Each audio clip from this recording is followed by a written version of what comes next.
anak-anak, apakah kalian tahu orang-orang terdahulu menggunakan jenis pencahayaan apa untuk melaksanakan kegiatan mereka sehari-hari? Mungkin di antara kalian pasti ada yang sudah menebak. Ya, benar.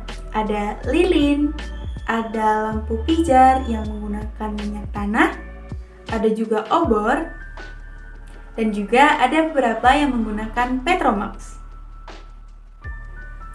Nah, alat-alat tersebut merupakan alat yang digunakan oleh orang-orang terdahulu untuk menyinari atau digunakan sebagai pencahayaan untuk melaksanakan kegiatan sehari-hari seperti belajar di malam hari, kemudian digunakan sebagai penerangan di rumah, dan lain sebagainya. Nah, coba lihatlah lingkungan sekitar kalian di malam hari. Pencahayaan jenis apa yang digunakan oleh orang-orang kita sekarang? Apakah kita masih menggunakan obor? Apakah kita masih menggunakan Petromax? Atau kita masih menggunakan lampu pijar? Ya, sekarang orang-orang sudah menggunakan lampu yang disalurkan dari listrik sebagai pencahayaan kita di malam hari. Cahaya lampu bersinar menerangi jalan, rumah kita, hingga sekolah kita.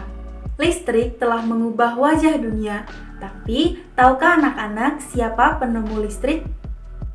Tahukah kalian siapa yang menemukan pembangkit listrik?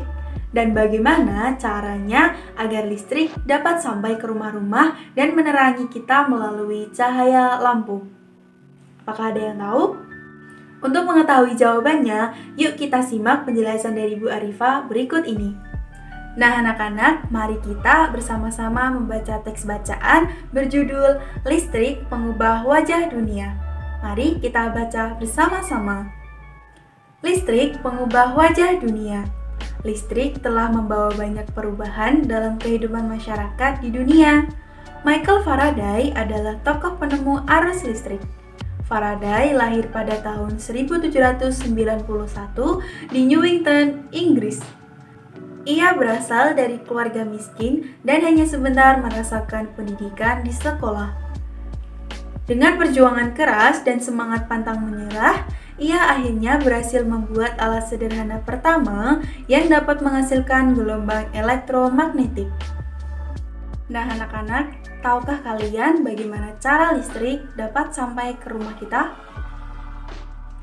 Arus listrik adalah gelombang elektromagnetik, yaitu gelombang yang dapat merambat meski tidak ada media perantara. Gelombang elektromagnetik terbentuk dari hasil perubahan medan magnet dan medan listrik yang terjadi secara terus-menerus. Proses tersebut kemudian memicu terjadinya arus yang kemudian kita kenal sebagai arus listrik. Arus listrik dihasilkan oleh generator raksasa pada pusat pembangkit listrik. Arus listrik tersebut disalurkan melalui jaringan listrik tegangan tinggi berupa jaringan kabel pada menara-menara tinggi yang menuju ke gardu-gardu penerima di berbagai daerah.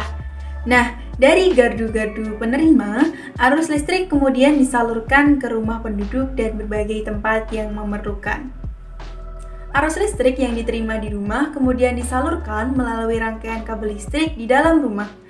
Rangkaian kabel tersebut umumnya berada di atap untuk tempat dudukan lampu atau di dinding rumah untuk saklar dan colokan listrik tempat menghubungkan beragam peralatan elektronik seperti televisi, kipas angin, dan kulkas. Rangkaian listrik di dalam rumah dapat berupa rangkaian seri atau rangkaian paralel.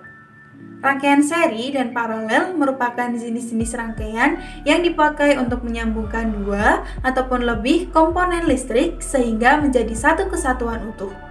Bila dilihat dari cara penyusunannya, rangkaian seri disusun dengan cara bersambung atau sejajar dan rangkaian paralel disusun secara berderet. Nah, lihat gambar di atas. Gambar tersebut merupakan contoh dari rangkaian listrik seri. Kemudian gambar yang kedua merupakan contoh dari rangkaian listrik paralel. Contoh rangkaian seri dalam kehidupan sehari-hari adalah lampu senter.